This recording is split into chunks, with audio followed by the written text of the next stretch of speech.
적어도 6년 전까지 말이죠. 그러다 최근 아주 황당한 일을 겪었는데요. 아이러니하게도 그 일을 계기로 아빠와의 사이가 조금 더 돈독해졌어요.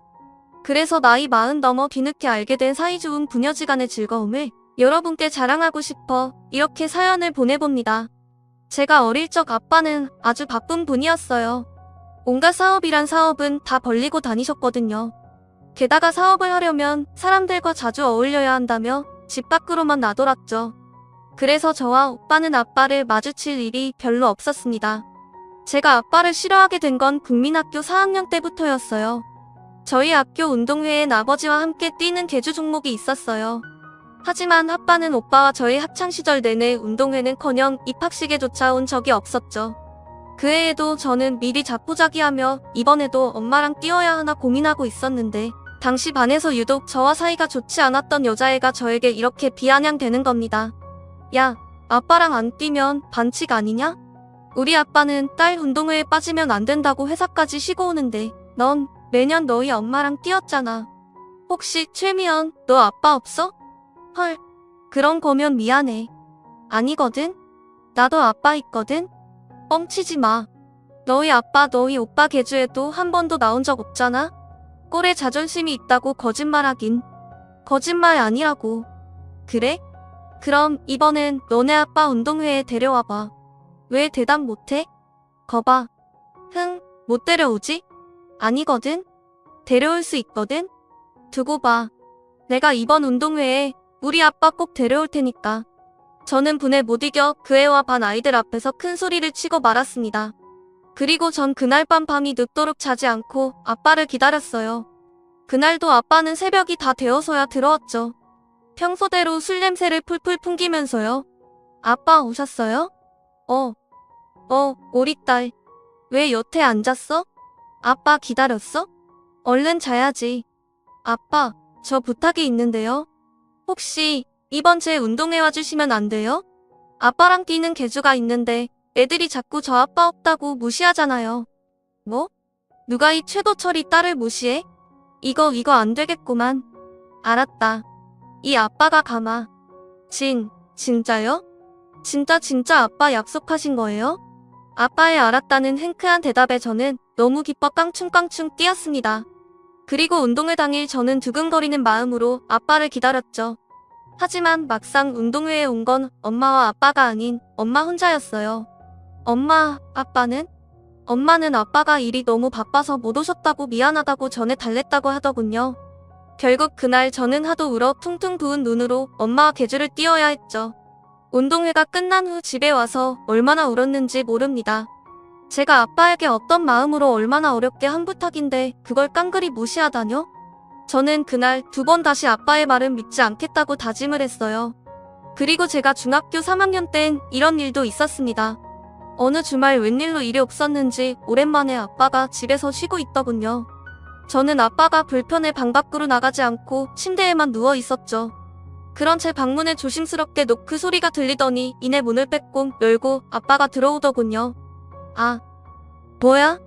우리 미연이 조금 있으면 생일이지? 선물 뭐 받고 싶어?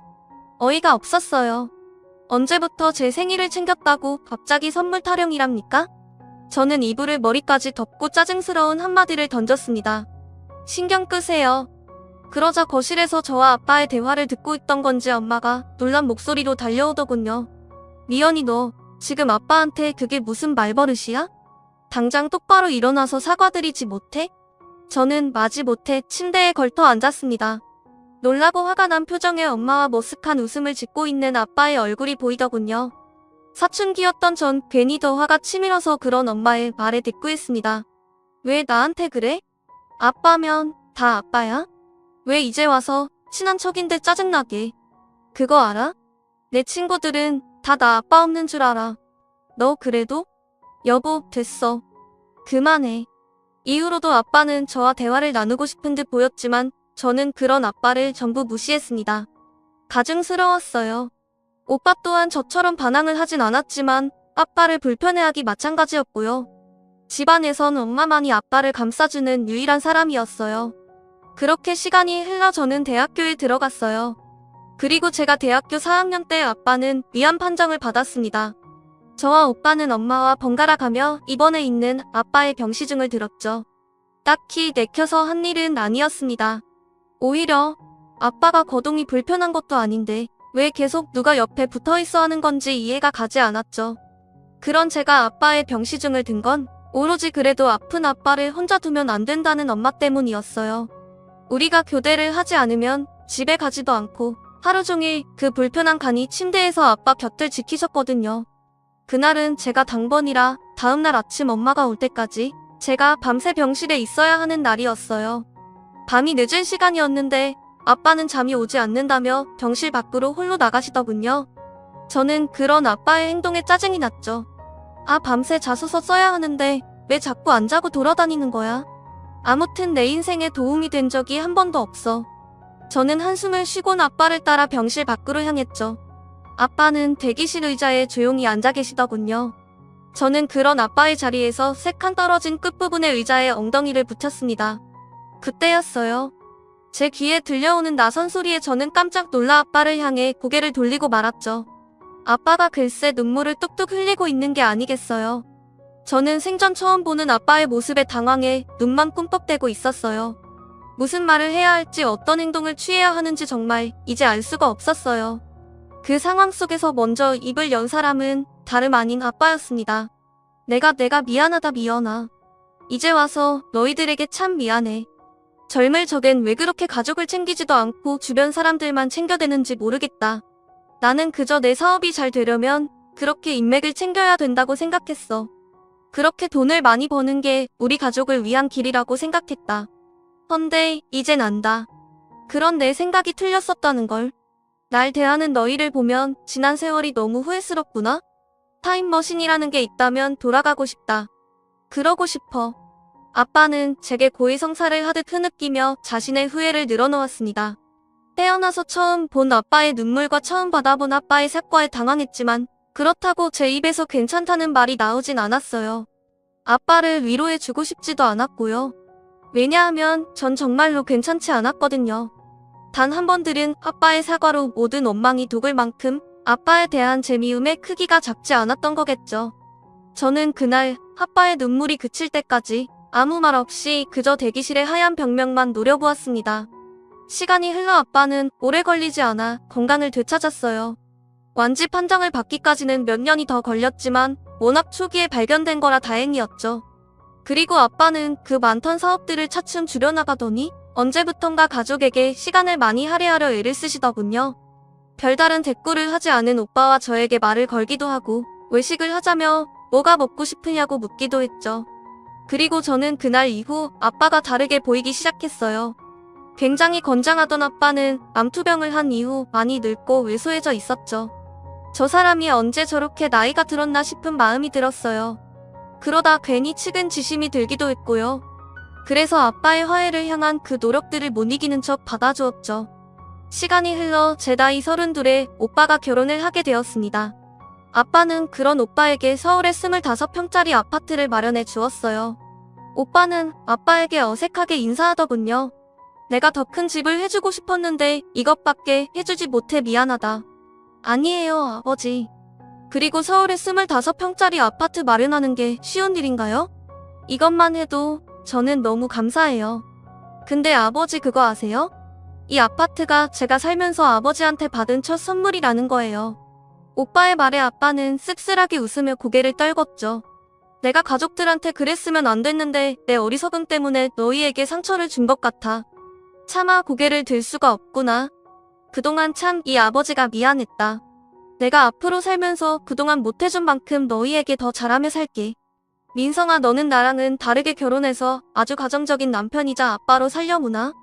그 모습을 보고 저는 아빠가 정말 진심으로 변하려나 보다 하고 처음으로 진지하게 생각했습니다.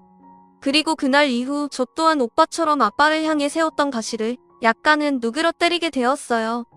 그렇게 아주 조금씩이나마 아빠와의 관계에 진전이 생기던 때 다시 사건은 일어났습니다. 오빠의 결혼 2년 뒤 이번엔 제가 결혼을 하게 된 거예요. 남편은 당시 거래처 중소기업의 대리였는데 집안 형편이 꽤 어려운 사람이었어요.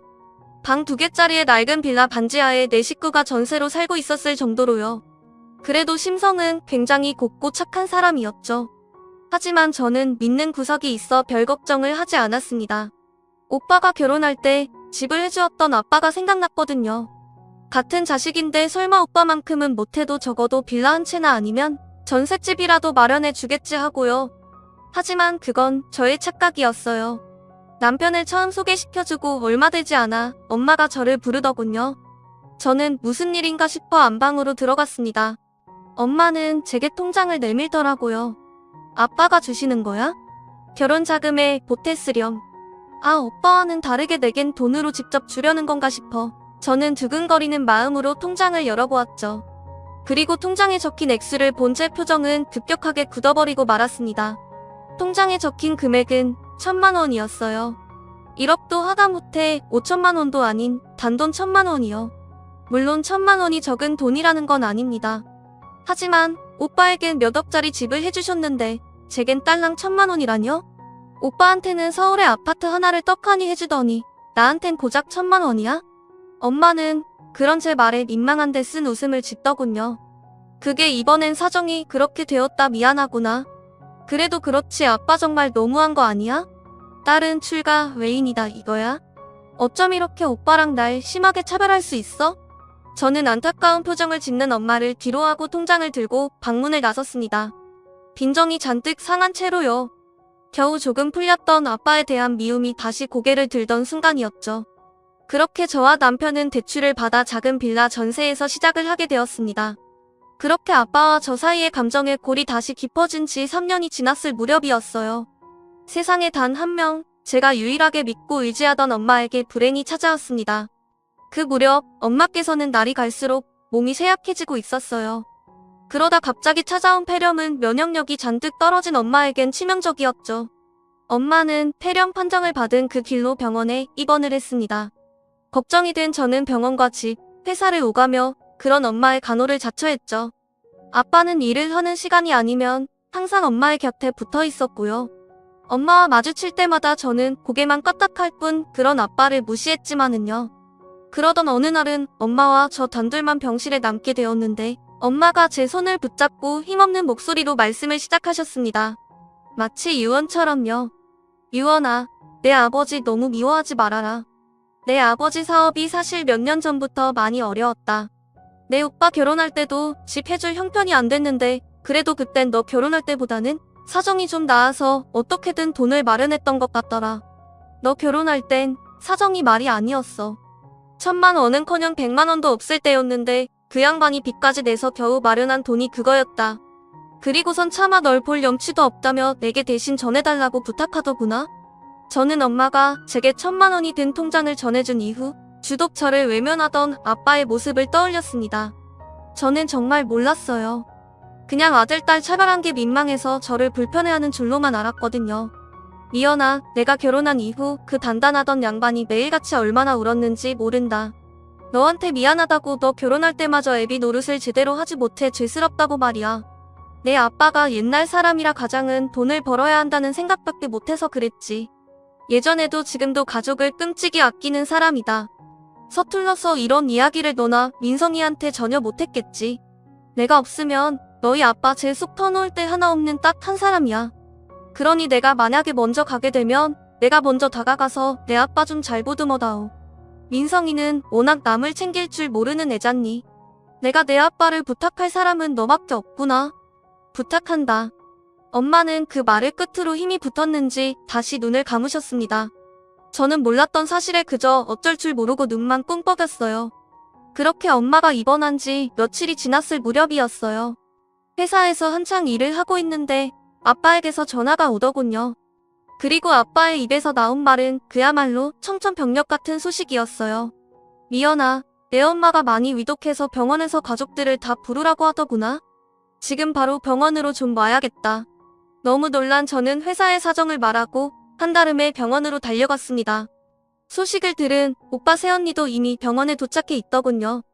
제 연락을 받은 남편도 얼마 지나지 않아 병원으로 달려왔고요. 그리고 그날 밤 새언니의 친정에 맡겨진 어린 조카들을 제외한 모든 가족들이 지켜보는 가운데 엄마는 조용히 숨을 거두었죠. 여보, 안 돼. 제발 이렇게 가지 마. 제발 날 두고 먼저 떠나가지 마. 아빠는 이미 숨을 거둔 엄마를 끌어안으며 오열을 하더군요. 그리고 장례식 내내 아빠는 하루도 눈물 짓지 않는 날이 없었습니다. 발인 때는 너무 울다 쓰러지기까지 했죠. 그렇게 엄마를 보내고 엄마의 마지막 말을 들은 저는 아빠가 신경 쓰여 견딜 수가 없었어요. 여러 가지 마음이 제 안에서 혼란스럽게 휘몰아쳤죠.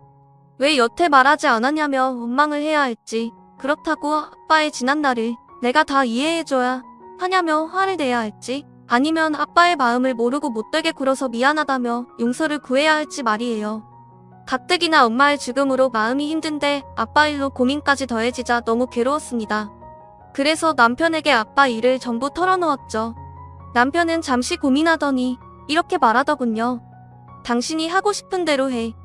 계속 원망하고 싶으면 그렇게 하고 용서를 하고 싶으면 그렇게 해. 다만 장인어른을 직접 뵙고 얼굴 마주하고 이야기했으면 해. 장인어른은 어쨌든 당신에게 최선을 다하신 거잖아. 그러니까 한 번쯤은 당신이 먼저 다가가봐. 그래야 당신 마음속에도 큰 응어리가 지지 않지. 참 속 깊은 사람이죠. 저는 그런 남편의 말에 용기를 얻었어요. 그리고 그날 저녁 저는 아빠에게 미리 연락 후 아빠를 찾아갔습니다. 몇 번의 심호흡 끝에 초인종을 누르니 집안에서 무슨 일인지 우당탕탕 소리가 나더군요. 그리고 이내 머리가 엉망이 된 아빠가 문을 열어주었죠. 아빠는 제게 어색하게 웃어 보였습니다. 왔니? 집에 들어가 보니 식탁 의자 하나가 나뒹굴고 있더군요.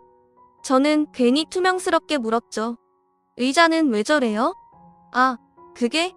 급하게 나오려다 보니까 앉아있던 의자에 발이 그만 걸려 넘어졌지 뭐니? 아빠는 어색하게 의자를 일으켜 세웠습니다. 그리고 우린 소파에 마주 앉았고 한동안 어색한 공기가 집안을 메웠죠. 그리고 저는 무슨 말을 먼저 할지 열심히 고르다 한마디를 내뱉었죠. 다 들었어요. 엄마한테. 응? 뭘 말이야? 아빠 사업이 안 좋아진 이야기랑 이것저것 다요. 아빠는 무척이나 당황한 표정이었어요.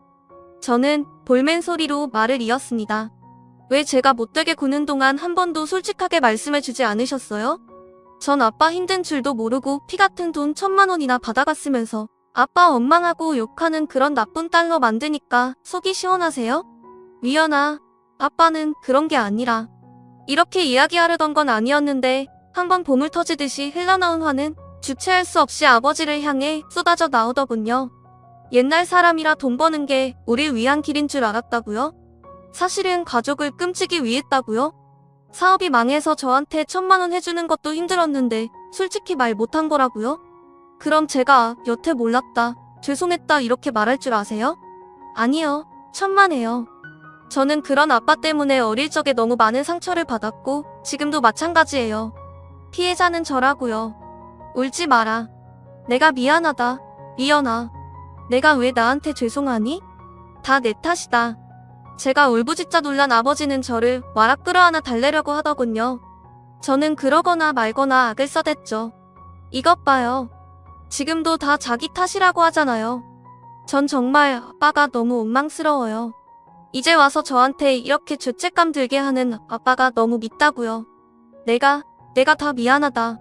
미안해. 아빠는 결국 저를 따라 울음을 터뜨리시더군요. 저 또한 꺽꺽대며 우느라 더 이상 말을 잇지 못했죠. 그렇게 우리 부녀는 결국 부둥 껴안고 그 자리에서 한참을 울었습니다. 그동안의 서름을 모두 쏟아내려는 듯 아주 오랫도록요. 미연아. 아빠는 처음이라 서툴렀다. 너에게도, 민성이에게도 말이야. 내가 지난날 했던 행동들이 잘했다곤 하지 않으마. 절대 그렇게 생각하지도 않고 늘 말했듯 항상 너희들에게 죄스럽게 생각하고 있어. 그러니 위연아. 지금이라도 내게 내 애비 노릇을 할 기회를 주지 않겠니? 내가 정말 잘아마. 아빠란 이런 거였구나 하고 내가 가슴 깊이 느낄 정도로 정말 최선을 다하마. 부탁한다. 아빠란 이런 거였구나가 대체 무슨 말이랍니까? 저는 어이가 없어서 그만 울다가 피식 웃고 말았죠. 그게 뭐예요? 그리고 저는 한참을 발을 꼼지락거리다 엄마가 돌아가신 후 오랫동안 생각했던 하지만 입 밖으로 꺼내지 못했던 그 말을 조심스럽게 아빠에게 건넸습니다. 저도 죄송해요. 저도 늦었지만 노력해볼게요. 아빠랑 잘 지내는 거요. 제 말에 아빠는 다시 왈칵 눈물을 터뜨리시더군요. 그 모습을 보자 저도 다시 울컥하지 뭡니까. 겨우 울음을 멈췄었는데요. 우리들은 그렇게 다시 한참을 울다가 그 모습이 서로 웃겨서 웃다가를 반복했고, 그렇게 아빠와 저는 오랫동안 해묵은 오해를 풀고 그날 화해를 하게 되었습니다. 아빠는 제게 했던 약속 그대로를 지키려 정말 많이 노력하셨어요. 제게 때때로 남편 몰래 맛있는 거 사 먹으라고 용돈을 쥐어주기도 하셨고, 제 생일 때면 직접 소고기를 잔뜩 넣은 미역국을 끓여 집에 찾아오기도 하셨죠. 저 또한 처음엔 어색했지만 점차 아빠와 친해지려 노력했고요.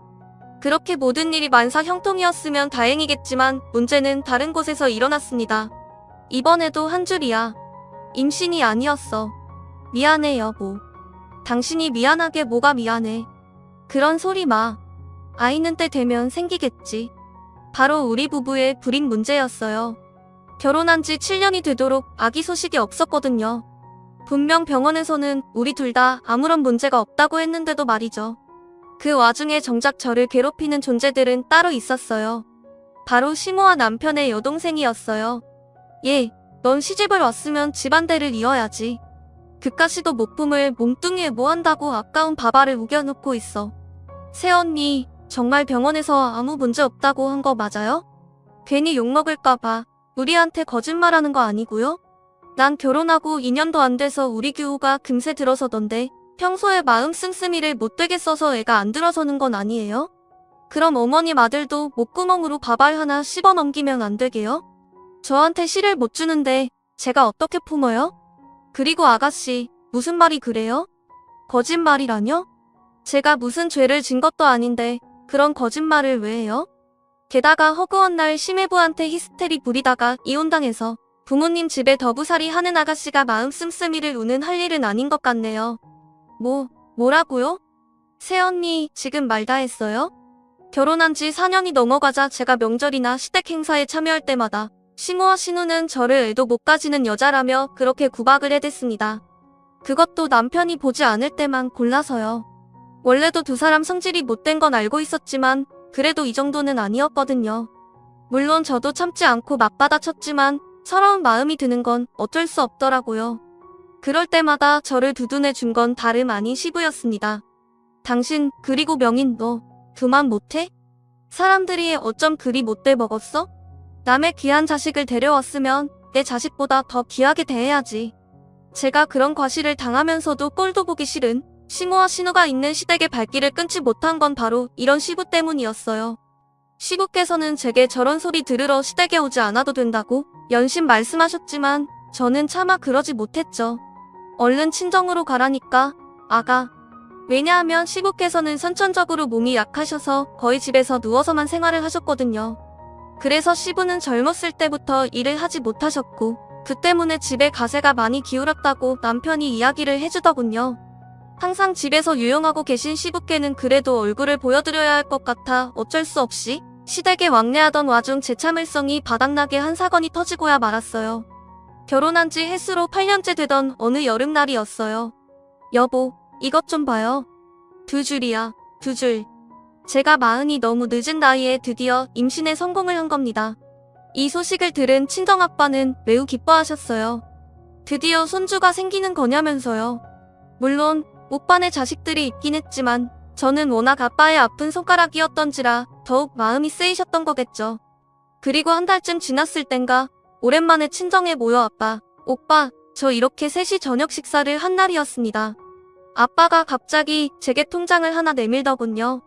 미연아, 너 결혼할 때 못해준 거 이 아빠가 지금이라도 이렇게 주고 싶다. 아이 가진 거 축하한다.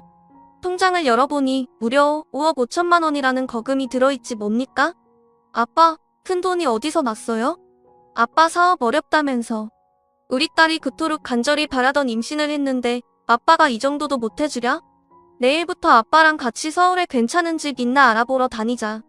이 아빠가 아파트 하나 해주마. 어떠냐? 이 아빠 무진장 든든하지? 아빠는 어깨를 으쓱하며 우쭐한 표정을 지었습니다. 오빠는 그 옆에서 빙그레 웃고 있었고요. 나중에 말하기를 자기만 아빠에게 결혼할 때 도움을 받은 것 같아 제게 참 미안했었는데 그날 그렇게 속이 시원할 수가 없었다고 하더군요. 그렇게 아빠와 저 그리고 남편은 시간이 날 때마다 함께 집을 알아보러 다녔고 결국 마음에 드는 서울 외곽의 아파트를 계약할 수 있었죠. 문제는 그 뒤였습니다. 집을 계약한 지 얼마 되지 않아 웬일로 시누이에게 전화가 오더군요. 뭔가 요구할 때 빼고는 생전 안부 전화 한 번 없던 사람이었는데요. 예, 아가씨. 새언니 임신 축하해요. 이번에 아파트 선물 받았다면서요? 그것도 방이 3개나 된다던데? 뭔가 불길한 예감이 들었습니다. 제가 시누이를 아는데 절대로 이런 일에 축하한다는 말을 할 사람이 아니었거든요. 오히려 질투가 나 심하게 배앓이를 하면 해도요. 저 엄마한테 허락받았거든요. 오빠 집에 들어가서 살아도 된다고. 그래서 말인데 저 안방 좀 내주세요. 이사 다음 달이라고 했죠? 뭐라고요? 뭘 어딜 들어와요? 기가 차서 말도 안 나오더군요. 심지어 제 허락을 구하는 것도 아니고 말 그대로 통보였습니다. 아무리 뻔뻔해도 유분수지. 이 정도면 총만 안 들었지 날강도 아닌가요? 저랑 우리 규 둘이 지내야 되잖아요. 애가 어려서 뛰어놀려면 넓은 방 필요한 거 아시죠? 가족인데 양보 좀 하세요. 저기 아가씨, 말도 안 되는 소리 할 거면 그만 끊을게요. 제가 왜 아가씨랑 같이 살아요? 그리고 이 집이 왜 오빠 집이에요? 제 집이지. 게다가 허락을 구할 거면 저한테 구해야지. 왜 어머님한테 허락을 구해요?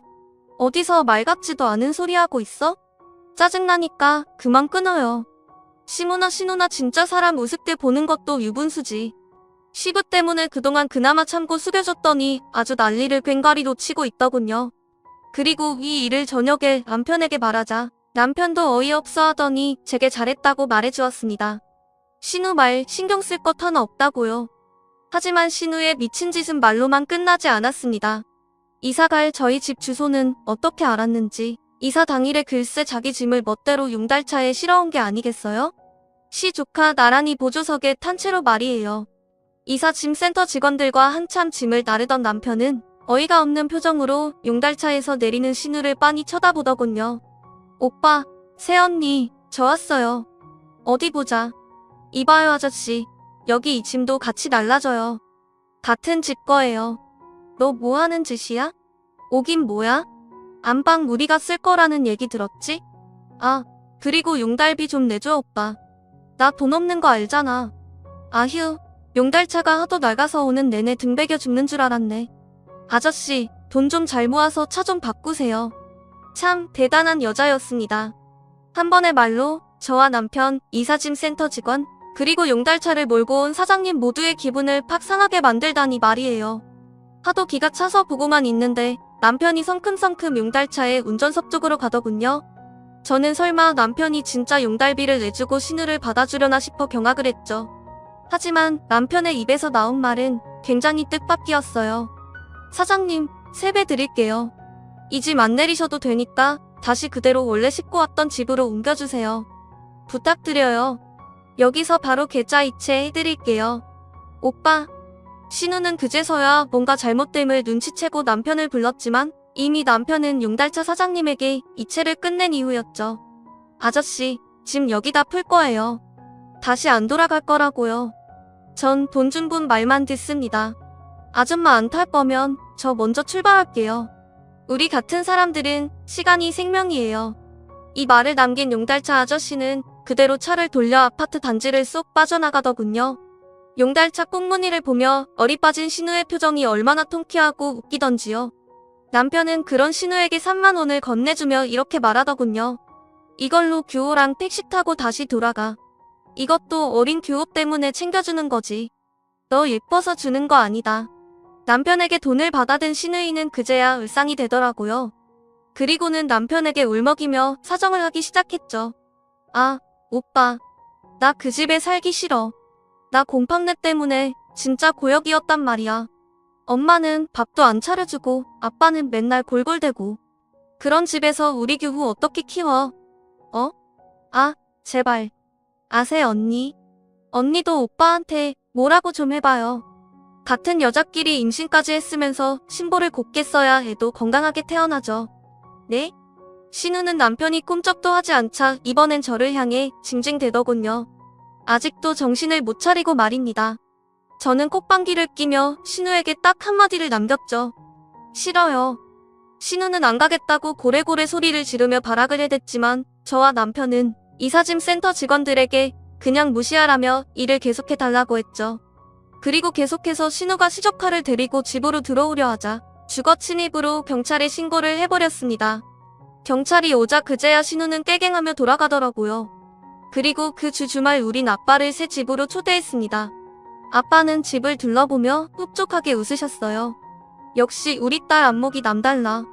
채광도 그렇고 인테리어도 그렇고 아주 흠잡을 데가 없어. 이 집을 사준 훌륭한 사람이 누구더라?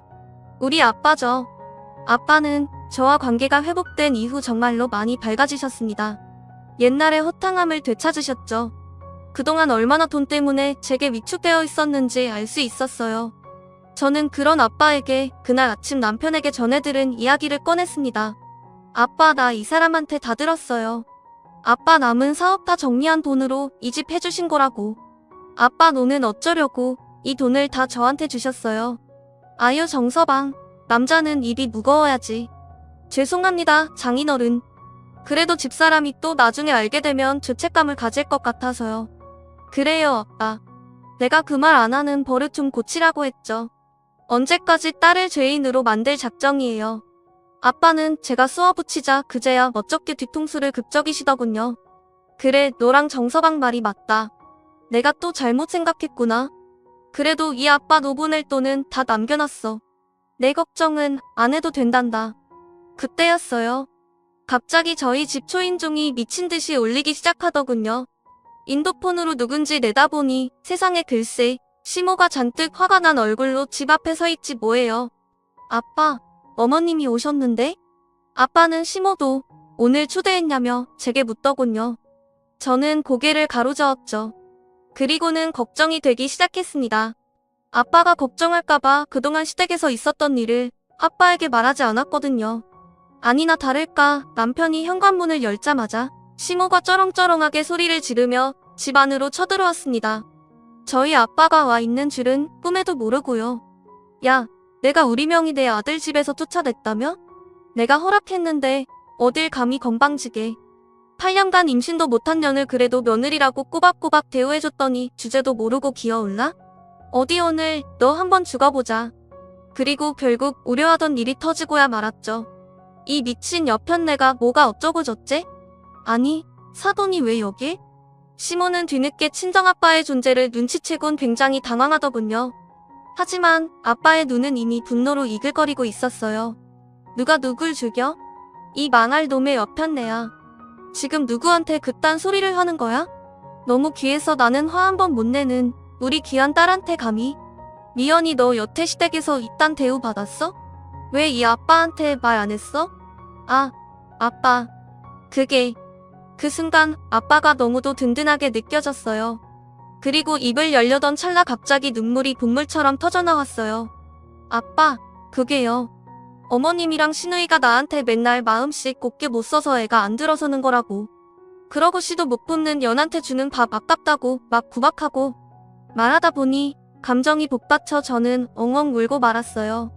아빠는 그런 저를 보더니 당장이라도 때려 죽일 듯 성큼성큼 시모에게 다가갔습니다.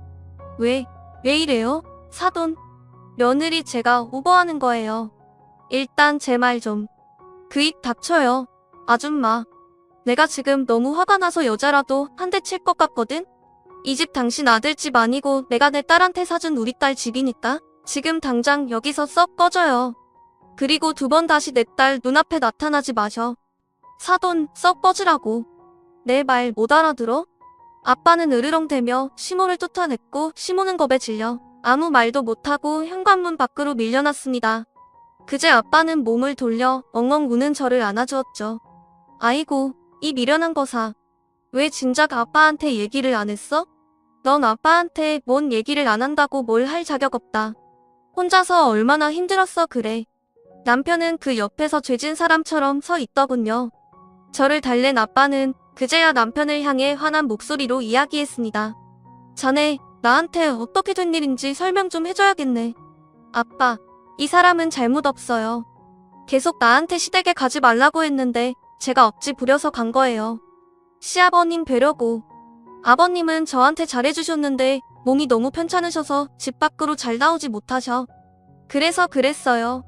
이 사람한테 뭐라고 하지 마세요. 네? 제가 다급하게 말리자 아빠는 의심스러운 눈초리로 남편을 올려다보더니 쌀쌀맞게 말하더군요. 자네, 내가 우리 미연이 봐서 그냥 넘어가 주는 거야. 평소 자네 심성을 잘 아니까. 근데 또 이런 일이 내 귀에 들리면 그땐 가만두지 않을 걸세. 알겠나? 우리 미연이 눈에 눈물 나게 하지 말란 말이야. 내 장인어른, 제가 입이 10개라도 할 말이 없습니다. 죄송합니다. 그리고 아빠는 그대로 며칠을 저희 집에서 지내셨어요. 혹시 시모나 신우가 다시 찾아올까 봐서요. 아휴, 아빠 이제 그만 좀 가요. 맨날 야구 방망이 품에 끼고 뭐 하는 거야? 뭐 누구 때리기라도 하려고요? 흥, 내가 정말 정서방 자네를 믿고 가도 되겠나? 자네 못 친하고 동생이 또 와도 우리 미연이 속 안 상하게 잘 처신할 수 있냐 이 말이야. 그럼요, 장인어른.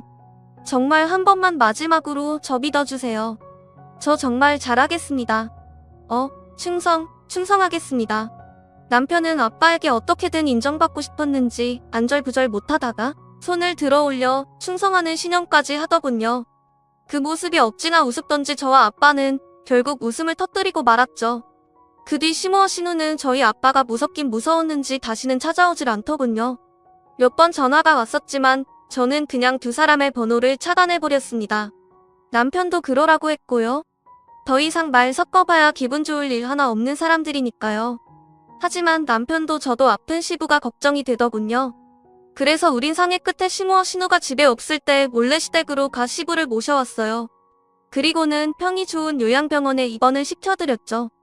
시모와 신우에겐 아버님을 요양병원에 모셨다는 연락만 남편이 했을 뿐 어디인지는 알려주지 않았고요. 처음엔 너무 우리끼리 독단적으로 결정한 건 아닐까 걱정이 되었지만 다행히 시부께서는 굉장히 좋아하시더라고요. 살던 집보다 훨씬 쾌적하고 시모와 신우의 신경질을 번갈아 가며 듣지 않아도 된다면서요. 그러면서 제 손을 잡고 참 고맙다고 연신 말씀하셨죠. 그렇게 저와 남편은 매주 주말 요양병원으로 시부를 찾아뵙고 있습니다. 그런데 요새 요양병원에 갈 때마다 항상 저희보다 먼저 와 있는 사람이 있어요. 그게 누구냐며 말이죠. 왔냐들. 아니, 사돈, 이거 여기에 있던 거 맞아요? 제가 안 보는 사이에 몰래 옮기신 거 아닙니까? 사돈께서 장기 못 두는 걸 왜 제 탓을 하십니까? 아이고, 우리 며느리 왔니? 명준이 너도 왔냐? 바로 저희 아빠였습니다. 아빠는 혼자 계실 사돈이 안쓰럽다며 한두 번 시부에 문병을 가시더니 두 분 쿵짝이 생각보다 잘 맞는 모양인지 이제는 거의 제 집처럼 드나드시더라고요. 뭐, 잘 된 일이죠. 두 분 다 혼자 계셔서 쓸쓸하지는 않으실까 걱정했는데 이렇게 서로 심심함을 달래며 잘 지내시니 말입니다. 신우이와 시모의 소식은 저희가 번호를 차단해 더 이상 알 길이 없지만 뭐 원래 살던 집에서 서로 지지고 볶고하며 잘 살고 있겠죠. 물론 시조카가 조금 안쓰럽긴 하지만 아마 제 생각엔 신우이 성격에 곧 제 아빠에게로 시조카를 보낼 것 같습니다. 먹고 살기 힘들다고요. 그리고 제가 아는 전 심외부는 좋은 사람이었으니 분명 그런 시조카를 잘 키워줄 거라고 믿고요. 저는 지난달에 회사를 그만두었답니다. 다음 달이 벌써 출산 예정일이거든요. 아빠와 남편은 벌써부터 신이 나서 아기방에 침대니 옷이니 모빌이니 잔뜩 사다 두었습니다. 제가 그만 좀 사라고 말릴 정도로요. 여기까지가 저희 아빠와 저의 마냥 웃지만은 못할 낀 이야기였습니다. 어때요? 어릴 적엔 좀 그렇긴 했지만 이만하면 저도 아빠도 서로를 향해 조금 더 똑바로 마주보고 선 것 같죠? 살면서 또 무슨 사건 사고가 터질지는 모르겠지만 저는 이제 두렵지 않습니다. 세상 가장 든든한 아빠가 제 뒤에 버티고 있으니까요. 그럼 사연을 들어주신 모든 분들의 가정이 저희 집처럼 항상 평안하게 빌며 이만 글을 마치겠습니다. 다들 들어주셔서 감사합니다.